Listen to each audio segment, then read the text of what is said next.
So, beginning to look at aspects of behavior and other features of the sort of rightmost end of all of this. We start off with the most central puzzle in making sense of any of this stuff, which is, so what's up with female orgasms? And we've got right off the bat the simple problem of making sense of this biological phenomenon, and one where fertility is not dependent on it. One does not need to have orgasms to become pregnant, to give birth, to pass on copies of one's genes.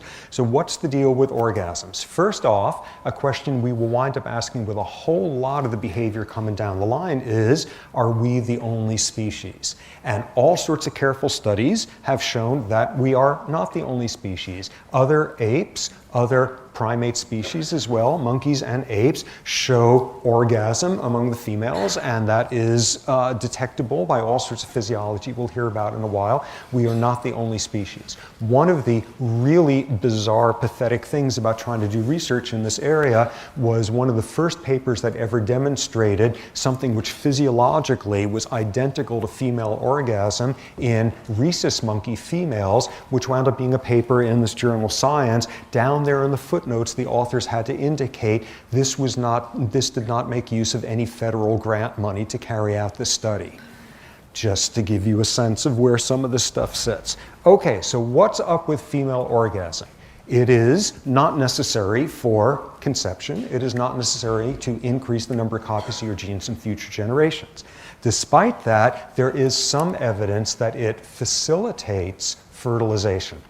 And the technical term that's always been given for that is, bizarrely enough, facilitation.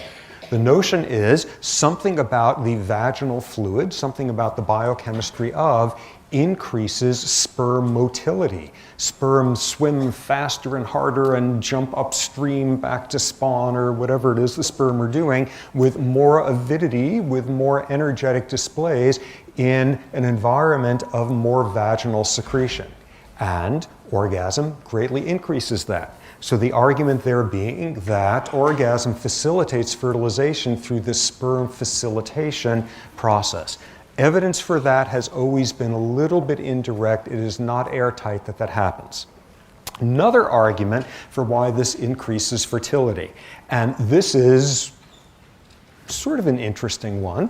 And the notion here is that what an orgasm does is, among other things, exhausts you enormously, causing you to be far more likely to be horizontal than vertical shortly thereafter, and thus facilitating fertilization because the sperm don't have to swim straight up against gravity. I kid you not. This is one of the leading models out there. Then there's the orgasm facilitates female conception out of reinforcement theory, which is back to the it feels good, and thus you are more likely to do it again and increasing the likelihood of passing on copies of your genes. All of this is wonderful. All of these possible mechanisms where even though female orgasm is not necessary for conception, it nonetheless increases the likelihood of. That's great. However, what most of the studies have shown, though, is there is no relationship between the fertility of a woman and her propensity towards orgasm. It does not seem to play out insofar as any of this facilitation or horizontal swim enhancement techniques or whatever actually occurs. These are not big enough of an effects to actually make a difference in terms of reproductive success. So what else? What else is known about it? There is a certain degree of heritability of propensity towards orgasm in females, and this is shown with all our standard behavior genetics techniques in terms of comparing dizygotic versus monozygotic twins. We know what to do in terms of not overvaluing findings like those. Nonetheless, they are there. So, if a basic puzzle is why do females have orgasms if it's not necessary for conception, and in fact the evidence is not great that it even facilitates it, why on top of all of that, why such things as clitoral orgasms, which the studies generally show are more easily brought about than our vaginal ones? What's up with that? Even more of the same questions. Now, somewhere in there is lurking the heartbreaking possibility, in making sense of why female orgasm exists, the dreadful possibility that what we're dealing with here is a spandrel.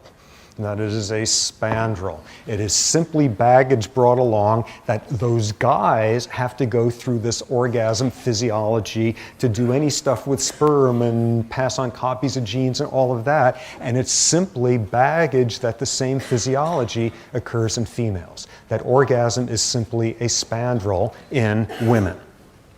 And the counter sort of scenario that's always given is this is exactly equivalent to the notion that nipples are spandrels in men, in that women, female mammals, need to go about all this lactation business, and that's part of the whole package deal.